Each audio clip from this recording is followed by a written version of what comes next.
En el siglo XIX se les llamó rabonas a aquellas mujeres generalmente andinas que acompañaban a los soldados durante las largas marchas de campaña. Pasaban las mismas privaciones y peligros que sus pares masculinos, pero muchas de ellas eran sus parientes y hasta compañeras y esposas. Su labor fue fundamental durante las guerras de independencia, tanto en los ejércitos patriotas como en la guerra de guerrillas. Podían actuar como lavanderas, cocineras, enfermeras y, si era necesario, podían hasta empuñar las armas. Como habrán podido notar, hoy vamos a hablar sobre el importante aporte femenino al proceso de la independencia. Un aporte que fue fundamental, como ya hemos dicho, porque iba desde la logística a las propias acciones militares y hasta labores de conspiración y espionaje. Ellas provenían de muchas extracciones étnicas y sociales. Algunos de sus nombres los conocemos, pero otros no, eran completamente anónimas. Pero aún así podemos llamarlas con justicia libertadoras, porque esto también sucedió en el Perú.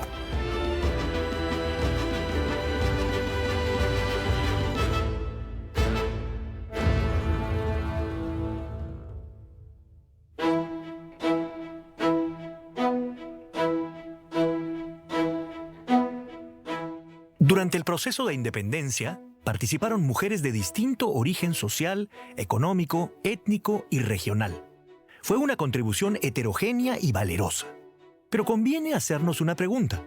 ¿Cuál era la situación de las habitantes del virreinato peruano antes del proceso emancipador? Bueno, Marisa, creo que podríamos partir sobre cómo era la mujer durante el virreinato, cómo era vista la mujer en la etapa previa a todo este proceso de la independencia. Justamente el lugar que eran pues los monasterios, estos espacios religiosos, eran donde las mujeres sentían una cierta libertad.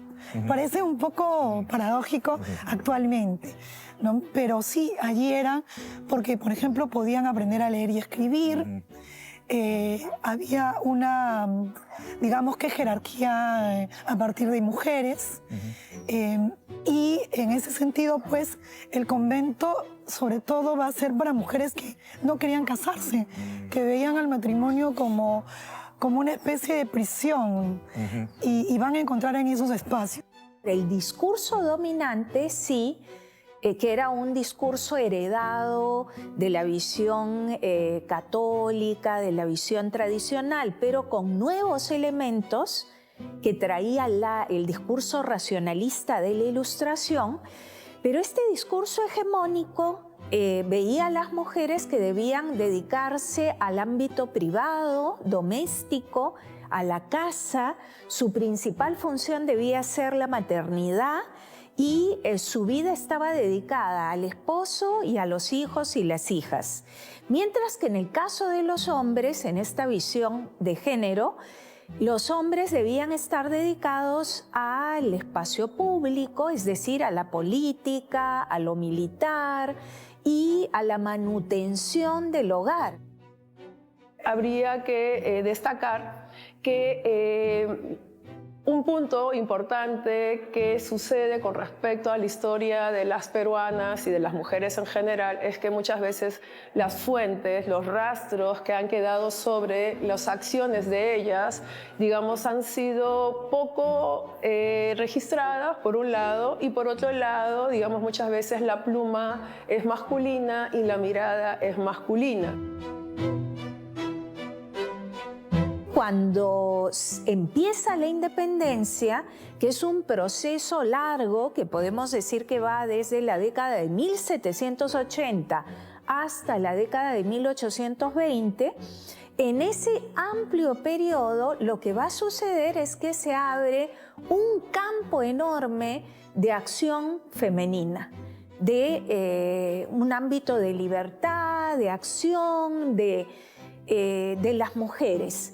Y ese campo que se abre, que se ha abierto también para diversas revoluciones en el mundo, guerras, es un espacio que le permite a las mujeres ser espías, conspiradoras, participar en la política, participar en la guerra, incluso en el campo de batalla, dar donativos. Y entonces ellas tienen una gran capacidad de acción en estos momentos para luchar a favor de la causa patriota.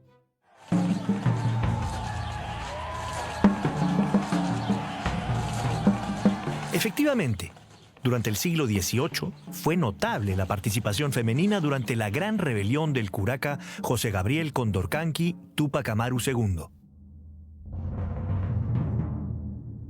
Hablemos un poco ahora de esta etapa prerevolucionaria, o más bien que empieza con la revolución de Túpac Amaru, donde se hace presente nombres específicos. Está la esposa de Túpac Amaru y están otro grupo de mujeres. ¿Nos puedes contar cómo estas mujeres se involucran y de qué manera se involucran en la rebelión de Túpac Amaru?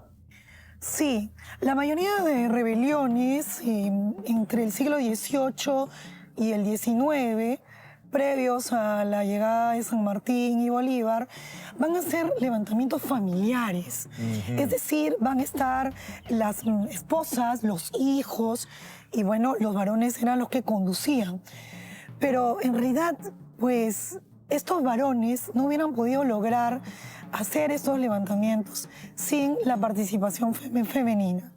Las mujeres se van a encargar de los alimentos, de ordenar todo lo que viene a ser los implementos de guerra, incluso de negociar. Entonces, en ese sentido, Micaela Bastidas va a ser clave. Cuando Túpac Amaru se va a intentar convocar a más personas para la rebelión, Micaela se queda en el Cusco.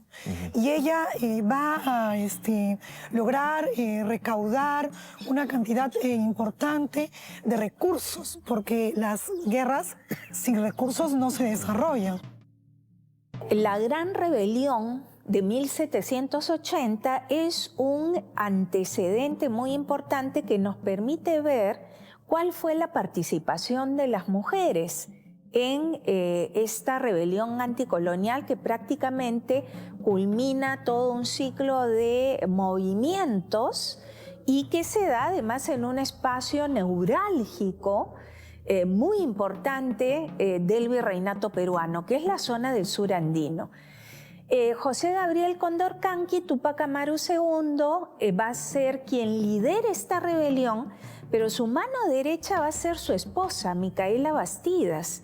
Entonces, a pesar de ser una mujer analfabeta y de su condición étnica y de género, Micaela Bastidas tiene una participación muy importante en estos momentos junto a las mujeres que conformaban la familia de Túpac Amaru. Por ejemplo, Cecilia Túpac Amaru y otras mujeres, o el caso de la cacica de Acos, Tomasa Tito Conde Maita, que incluso dirige un batallón de mujeres para romper la ruta en el puente Pilpinto y que tiene un liderazgo de trascendencia en el movimiento.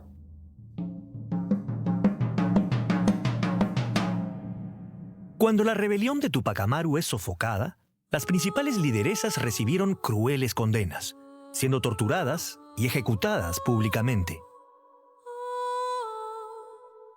Las penas infringidas a las mujeres fueron penas muy fuertes, porque no solamente eran rebeldes que habían sido insurgentes, se habían levantado contra el rey y el dominio español, sino que su condición de mujeres precisamente hizo que ellas rompieran con esta visión de género y tuvieran un liderazgo incluso en el terreno político y en el campo militar, que eran aspectos y ámbitos reservados para los hombres.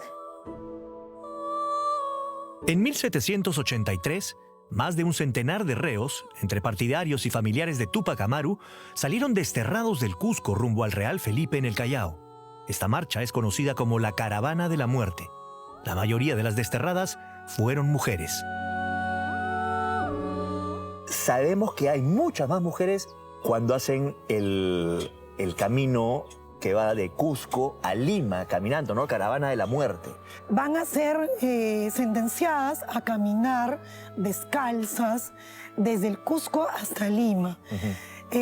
Al parecer habrían sobrevivido muy pocas, no menos de 10, en esta suerte de camino doloroso, ¿no? Y mujeres de diferentes edades que además demuestran el hecho de apoyar algo que va a ser esta rebelión de Túpac Amaru y Micaela Bastidas, y que señala que los varones no solamente estuvieron presentes, sino hubo una participación importante de mujeres que van a morir por justamente defender estas ideas de ir en contra de las autoridades consideradas injustas. Va a haber un grupo bastante importante, más o menos como unas 50, 100 mujeres. La verdad que tampoco, como tenemos pocos registros, no podemos dar una, digamos, cifra exacta. No obstante, sí sabemos que un grupo importante de mujeres, y también no solamente pongámonos en mujeres adultas, también adolescentes y niñas, ¿no?, estuvieron involucradas en esta caravana. 2 décadas después de la Gran Rebelión, ocurrirían conspiraciones y rebeliones contra el sistema colonial en diferentes regiones del virreinato. Todas fueron sofocadas por acción del virrey Fernando de Abascal. En todas las conspiraciones y rebeliones hubo presencia femenina. Por ejemplo, en Tacna destacó Juana Toribio Ara.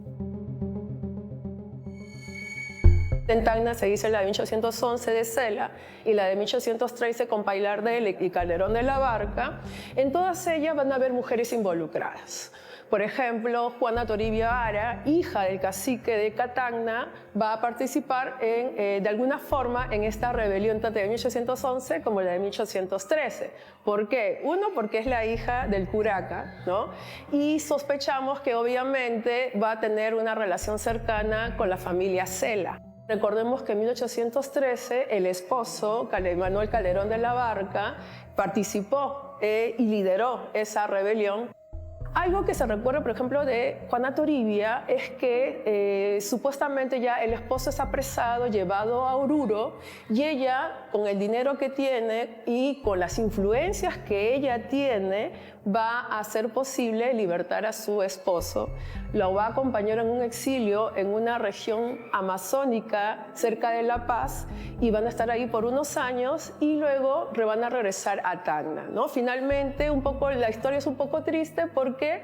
Porque Manuel de la Barca, cuando ya empieza a llegar la expedición libertadora, se suma, al parecer llega a Lima, pero, digamos, no va a tener suficientes rentas para poder sobrevivir, y pide entonces un cargo y le dan uno en Tacna. Pero ¿qué sucede? Cuando están regresando, su barco que lo transportaba, me parece de Guaura hacia Arica, naufraga cerca de Chincha, y entonces toda la familia muere.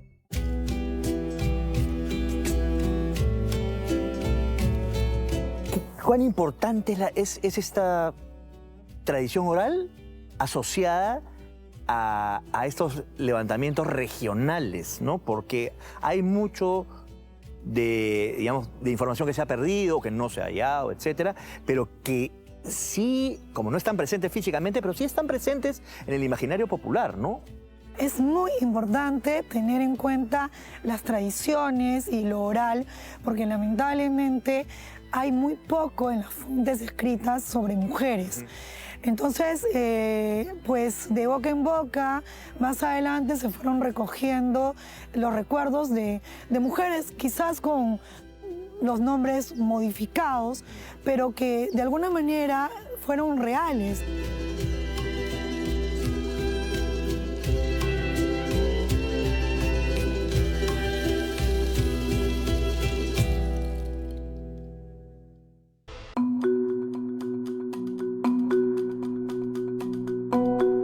En septiembre de 1820 desembarcó en el Perú el Ejército Libertador de José de San Martín.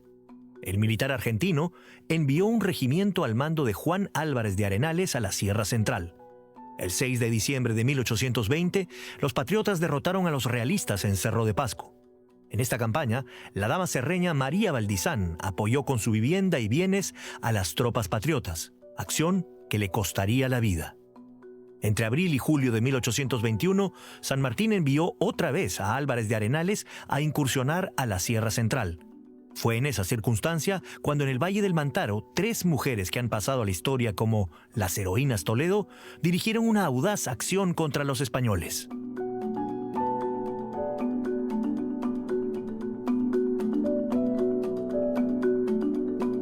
Desde ese periodo, las mujeres también participan a nivel regional con la campaña de Álvarez de Arenales que se envía para cercar Lima, y es en ese momento que tenemos la participación de las hermanas Toledo con su madre, que tiran abajo un puente para que las tropas de Valdés no avancen sobre el pueblo de Concepción y sigan su ruta, y ellas fueron condecoradas por San Martín. Este episodio es recordado en la actualidad con una fuerte carga mítica y ha sido recreado en el arte contemporáneo. Hemos crecido los niños, las niñas y hasta el día de hoy con una ausencia de referentes visuales sobre las protagonistas de la historia, en todas las épocas en realidad, ¿no? Entonces yo creo que también hay una falta de conexión sensible, ¿no?, con la historia del Perú, ¿no? Entonces en el año 2019 hice una exposición, curé una exposición que se llamó Emancipadas y Emancipadoras, las mujeres de la independencia del Perú, que justo tenía como propósito proponer a una serie de artistas que recrearan una serie de imágenes sobre heroínas, protagonistas de la independencia, que no tenían visualidad. Por ejemplo, la artista Liliana Ábalos hizo un escudo bordado sobre las heroínas Toledo. Y si bien tomó como referente el monumento que está en el mismo Concepción, en homenaje a ellas, les bordó el escudo con flores del Valle del Mantaro como una manera de regresarlas a su lugar de origen, pero además el mismo monumento que estaba de alguna manera se tiende a utilizar el canon europeo cuando uno hace monumentos. Ella tomó como base el monumento, pero también lo mezcló con fenotipos de mujeres del lugar. En mayo de 1821, también en el actual departamento de Junín, se registró el sacrificio de Bonifacia Pando y su esposo, que formaban parte de una montonera patriota. Son atrapados, el esposo muere y ella es azotada con 200 veces. El asunto es que no solamente para en eso, sino que los hijos menores tuvieron que ver toda la escena en la plaza de Concepción. Cuando unos años después Bonifacia se acerca al despacho del prefecto de Junín, él le dice: wow, esta causa es impresionante, hay que apoyarla, hay que darle dinero, porque la señora también no tiene dinero, tiene 2 hijos y, digamos, pues hay que sostenerla porque en realidad también es una heroína, ¿no? Bueno, ¿qué le dice el Estado Central? No hay dinero. Entonces no le dan dinero, lo único que sucede es que le piden que los hijos estudien en el colegio del convento de Ocopa para que al menos tengan educación. En junio de 1821 se dio la batalla de Higos Urcos en Chachapoyas, provincia del departamento de Trujillo en ese entonces. En este enfrentamiento participaron muchas mujeres dirigidas por la matrona Matiasa Rimachi. En el parte de Valdivieso, que es el coronel que lideró las tropas patriotas, habla de la participación de las mujeres, una participación en la cual ellas no solamente van a dar alimentos y agua a los soldados patriotas, sino que en un momento parece que bajaron, digamos, sus ánimos y ellas le dijeron, ok, o ustedes siguen o nosotras empezamos a tomar las armas, pero también nos hablan de que arrojaban palos y piedras a los soldados realistas. Esto estoy hablando del informe de 1821 del mismo coronel Valdivieso, ¿no? Pero lamentablemente no da nombres. Pero estamos seguros de que Matías Arrimachi participó porque en una carta de su cuñado, ya su esposa había fallecido, era un juicio por propiedades, el cuñado le dice, usted, señora Matías, sí sé que ha sido servicial con mi hermano, nunca la he conocido, pero usted es famosa por su carácter y su genio. En Lima, numerosas mujeres conspiraban a favor de la causa patriota en salones, fondas, pulperías y chicherías. Es el caso de Mercedes Nogares, que fue encarcelada por las autoridades españolas.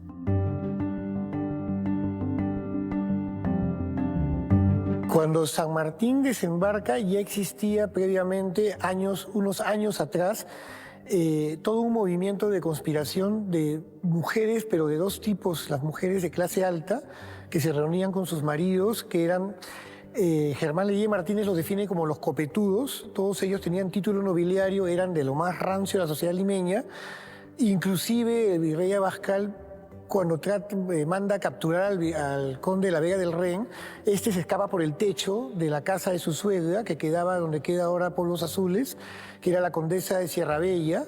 Ella era en su casa se hacían las reuniones, ella era la suegra del conde de la Vega del Ren, y como era supuestamente de lo más rancio de la sociedad limeña, era impensable para muchas personas que ella fuera una traidora a la causa del rey.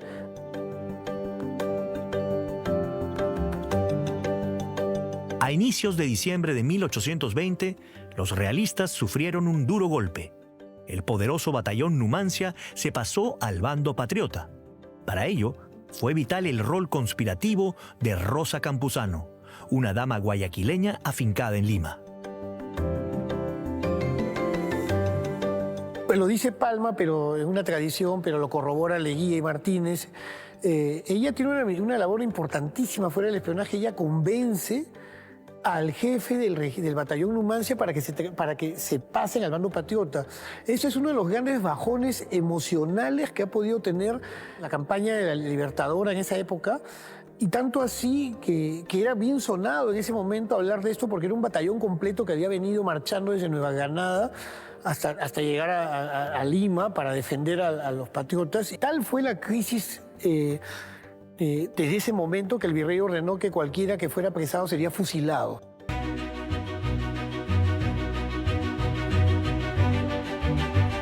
La dama limeña María Hermenegilda de Gisla Larrea, marquesa de Gisla Giselán, costeó la paga de los soldados del batallón Numancia.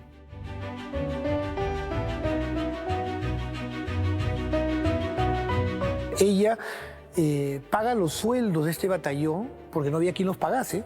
Ella inclusive les da de comer a la gente de este batallón. Ella pide además que la gente en Lima, ya cuando San Martín ya entró a la ciudad, le confeccionen camisas a este batallón, les den ropa para que tengan para dormir, pero la primera parte de las remesas de dinero las hace cuando todavía el virrey está en Lima, o sea, es una patriota conspiradora, como una patriota encubierta, obviamente, que manda dinero para la causa de la patria, para que esta gente tampoco se subleve, ¿verdad? Porque esta gente necesitaba su dinero para poder sobrevivir. Entonces, las pagas las hacía la marquesa.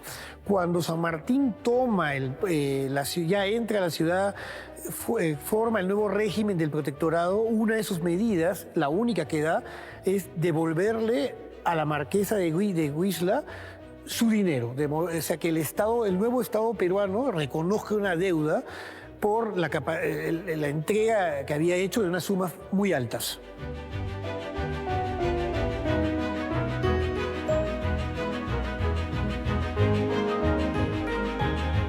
Las mujeres donantes eran de diversas clases sociales y diversas ocupaciones, por ejemplo, pulperas y zapateras. Una de ellas inclusive fue la famosa cantante Rosa Merino, la primera intérprete del himno nacional. Finalmente, las fuerzas del virrey La Serna partieron a la sierra. San Martín entró a Lima y el 28 de julio de 1821 proclamó la independencia del Perú. Paradójicamente, las mujeres no tuvieron protagonismo en las principales ceremonias celebratorias. La mujer jurídicamente en el Perú dependía del varón, o sea, dependía del padre y luego dependía del marido. Las mujeres que tenían capacidad de poder tomar decisiones propias eran las viudas ricas en todo caso, nobles o aristócratas, pero estas mujeres van a estar presentes, tampoco van a poder acompañar al cortejo el día de la proclamación, tampoco van a estar el día de la jura, es un hecho, pero van a estar presentes donde les corresponde. ¿Dónde les corresponde? En la iglesia, en el Te Deum.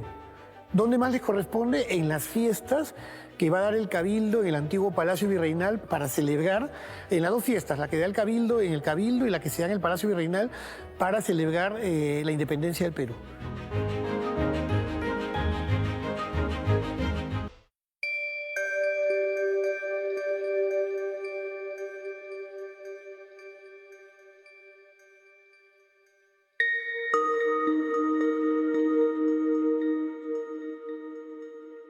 El 13 de octubre de 1821, casi 3 meses después de la proclamación de la independencia del Perú, el general José de San Martín redacta una carta de libertad dirigida a una mujer afrodescendiente esclavizada.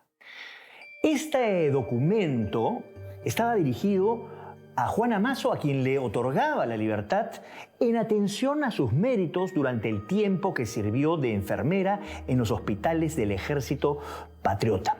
Y a decir verdad, se trataba de un caso extraordinario, pues San Martín nunca otorgó la libertad al conjunto de afrodescendientes esclavizados.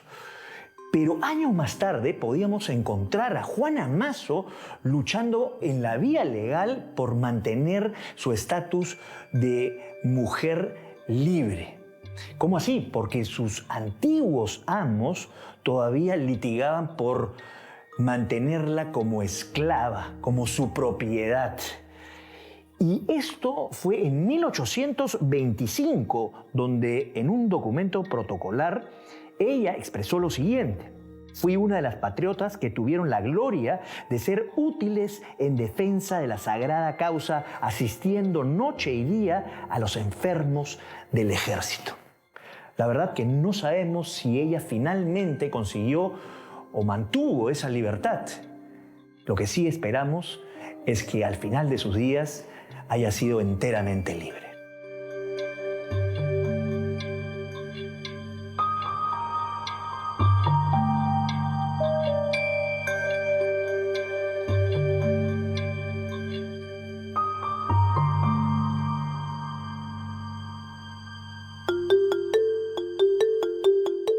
Instalado el protectorado, San Martín puso en marcha su proyecto monárquico para el Perú.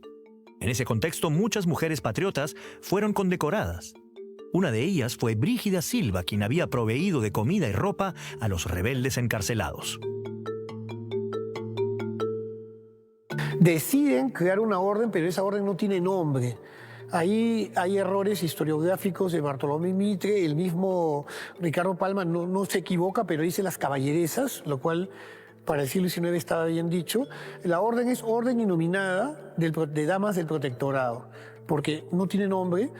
Ahí están las monjas de los conventos, porque ellas habían confeccionado más de 800 camisas, 830 camisas, para el Ejército Libertador. Entonces le dan las condecoraciones a las abadesas de los conventos de Lima, le dan las condecoraciones a las mujeres de la aristocracia que habían colaborado, las que tienen título nobiliario, le dan a las mujeres comunes. En En septiembre de 1822, San Martín se fue del Perú sin consolidar la independencia, dejando instalado el Congreso. Los años 1822 y 1823 fueron inciertos. En ese contexto, muchas mujeres arriesgaron su vida por la libertad.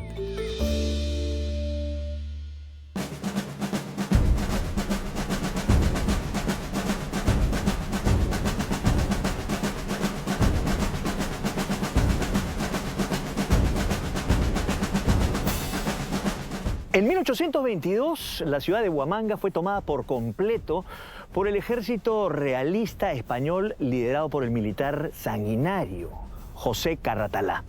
Y es en ese contexto que María Parado de Bellido, una dama huamanguina que se dedicaba junto a su esposo al arrieraje y también a la agricultura, es detenida. Se le acusaba de mandar misivas a su hijo Tomás Bellido, quien participaba de una guerrilla patriota local. Ahí comunicaba los movimientos del ejército realista y es combinada a delatar a sus supuestos cómplices, a lo cual ella se niega por completo. Ante eso, es enfrentada a un pelotón de fusilamiento el 1 de mayo de 1822. Y así, María Parado de Bellido asciende al panteón de las heroínas de la patria. ¡Preparen! ¡Apunten! ¡Fuego! Lo puedo ver.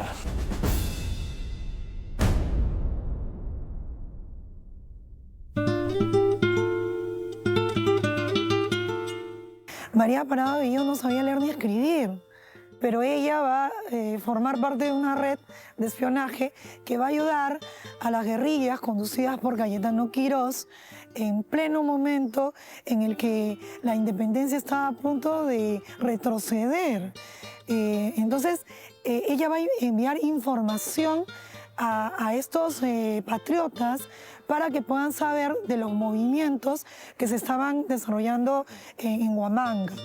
Y motivo por ello va a ser descubierta y Carratalá la va a condenar pues a una sentencia terrible. Y aquí también entra un poco el imaginario, donde hay una suerte de exigirle de que diga quién escribió la carta que fue encontrada, y ella va a decir hasta el final que ella lo escribió. Pero se dice que Carratalá le decía, pero tú no sabes escribir. Pero ella hasta el final va a ser consecuente.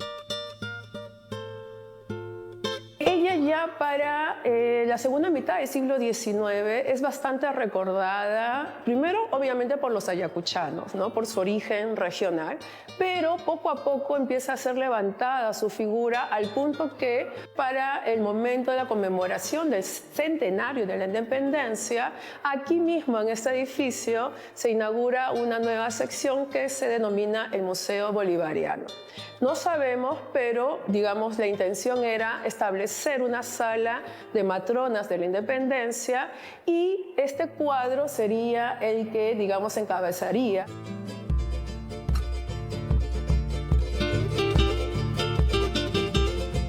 Benuque Banán, que hizo una tabla de Sarwa sobre María Parado de Bellido.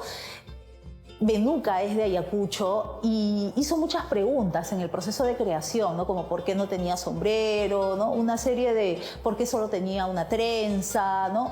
Una serie de preguntas que le vinieron a la cabeza con respecto a lo que ella ha visto de lo que son las mujeres del lugar. Y ella hace esta tabla de Sarwa que probablemente es la primera representación de una María Parado de Bellido indígena.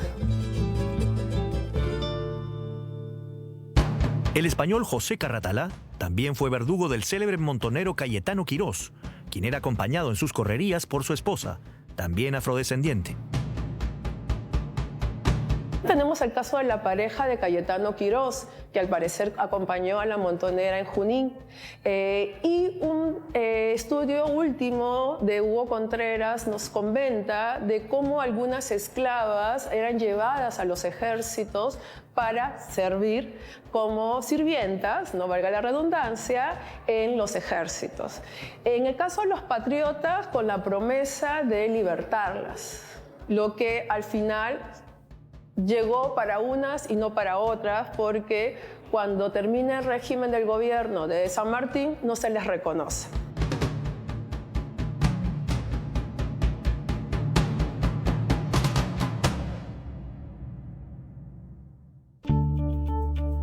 ...1823 fue un año crítico. Los realistas volvieron a ocupar Lima y el Perú se sumió en el desorden, reflejado en 2 congresos, 2 presidentes y un ejército debilitado. En medio de la represión realista, la dama limeña Juana de Dios Manrique, junto a su esposo José Cayetano, encabezó una red de espías de la que formó parte el valiente pescador chorrillano José Olaya. Esta mujer va a ser una pieza clave cuando los realistas retoman la ciudad de Lima. Y ella va a tener una importante conexión con José Olaya. Este mártir de Chorrillos pudo lograr desarrollar toda su información gracias a las cartas e informes que justamente esta mujer le entregaba a través de una diversidad de mensajeros. Justamente Juana de Dios Manrique es la única mujer hasta el momento cuyos restos están en el Panteón de los Próceres, como reconocimiento a su tarea en la construcción de la patria. Juana de Dios Manrique va a hacer varias colectas, como muchas mujeres, para poder solventar la guerra.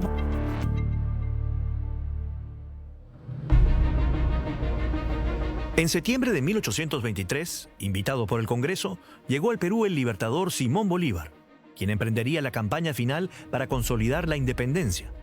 En 1824 se libraron las decisivas batallas de Junín y Ayacucho, donde las tropas regulares y las guerrillas tuvieron el poderoso soporte de miles de mujeres, las Rabonas.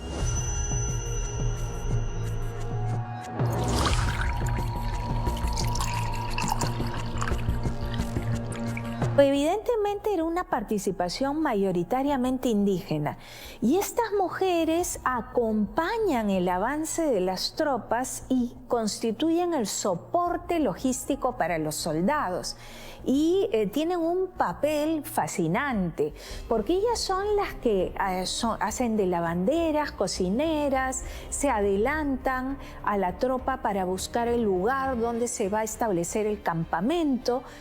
Tuvieron un papel fundamental, pero que pienso que no ha sido reconocido a cabalidad porque era pensar que las mujeres estaban llevando al campo de batalla sus funciones propiamente femeninas en el ámbito doméstico y dirigidas al cuidado del esposo, el pariente masculino, la pareja y los hijos.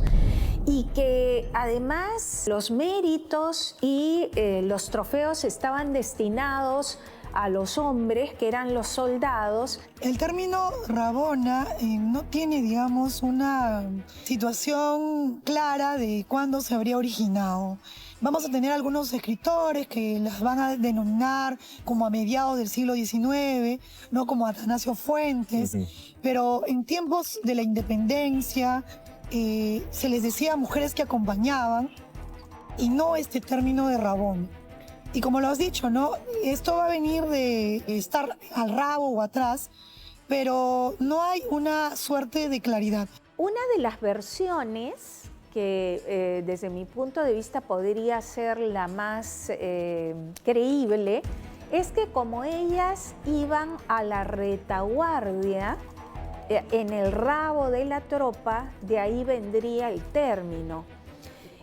Otros mencionan que podría tener que ver con las trenzas cortadas o con una visión de las mujeres que por el hecho de ser indígenas había una visión estigmatizante, discriminatoria, porque en nuestro país la incorporación de la población indígena a lo que es el Estado-Nación ha tenido muchas contradicciones y ha estado cruzada por un discurso racista y discriminatorio. Entonces ellas tenían una triple discriminación por el hecho de ser mujeres de género, por el hecho de ser sobre todo indígenas, étnico, y por el hecho también de ser mujeres de sectores pobres, populares, ¿no? y el estatus socioeconómico, ¿no? Muchas patriotas no recibieron trato justo del nuevo régimen. Es el caso de Juana Noín, quien participó en la rebelión del Cusco de 1815.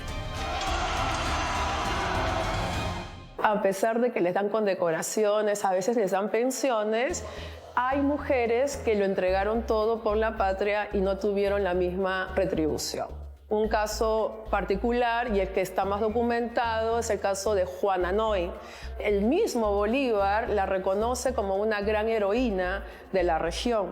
No obstante, años después, cuando pide una pensión al Estado peruano porque ella lo perdió todo, era soltera, tenía una madre bastante anciana y al parecer su hermano, que se había unido a la causa patriota, también falleció. Entonces ella decía que no tenía pues recursos para sostenerse. El Estado en principio le dice que sí, le da un monto mucho menos de lo que se esperaba y luego le cancelan solo una parte. Y entonces ella sigue reclamando que por favor le cancelen todo y finalmente el gobierno peruano le dice que no hay dinero.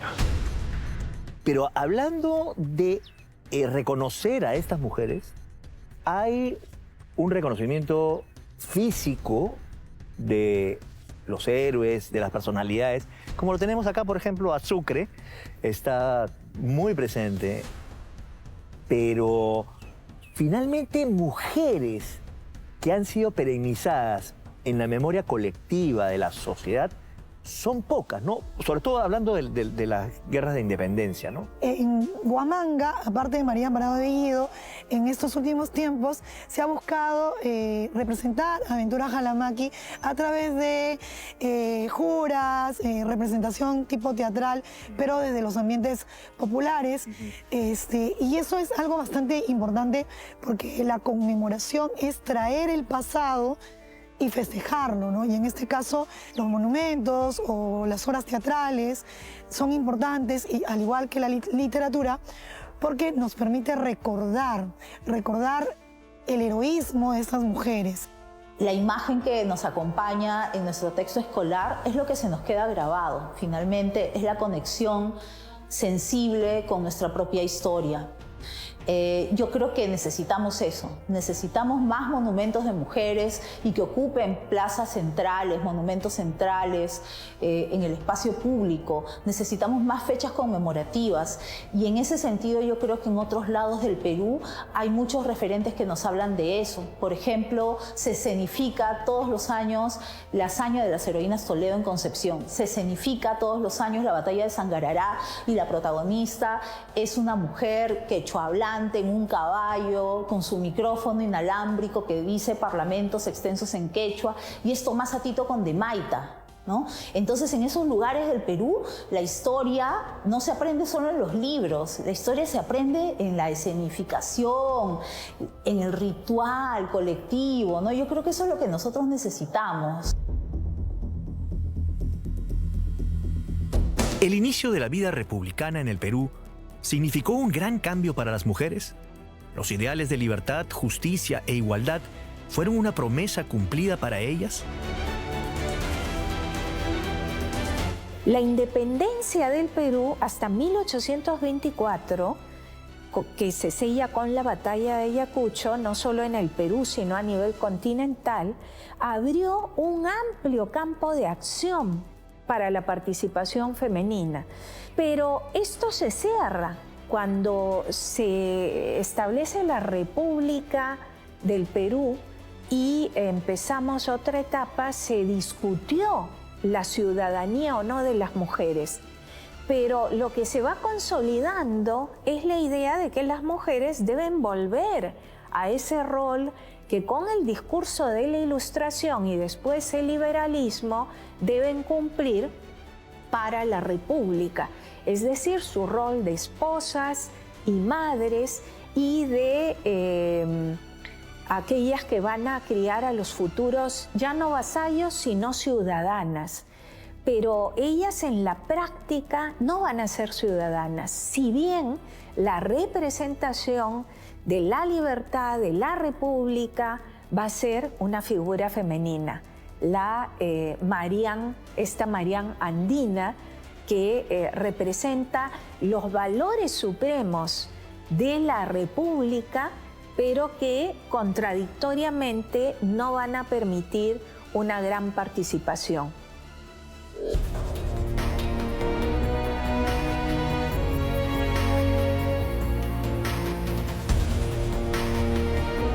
Los procesos sociales no solamente son construidos por los varones, y no lo digo porque yo soy mujer, sino porque es importante tenerlas, y además porque esto nos hace construir una suerte de ejemplos para poder entender y llegar a algo que estamos buscando en la actualidad, como es esta equidad entre varones y mujeres, y que justamente desde el pasado, a través de haber hablado de tantas mujeres, pues nos permite llegar a ello, ¿no?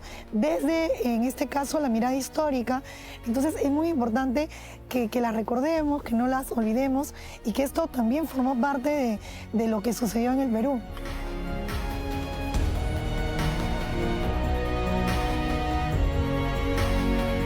Hemos visto cómo valerosas mujeres se jugaron prácticamente la vida en la lucha por la libertad, por la construcción de una nación enteramente republicana. A propósito, dice la historiadora Margarita Guerra, que habíamos conseguido el gobierno autónomo, la búsqueda del reconocimiento de una nación independiente, pero faltaba aún modelar la estructura de una sociedad igualitaria, forjar la idea de una nación republicana que integre a toda la gente en una sociedad que respete los ideales de la República. Habíamos construido todo un edificio, pero nos faltaba las estructuras que le den forma y cimiento a este. Y en esa tarea todavía es fundamental el día de hoy el rol de la mujer peruana. Por algo, la patria siempre es representada como una mujer.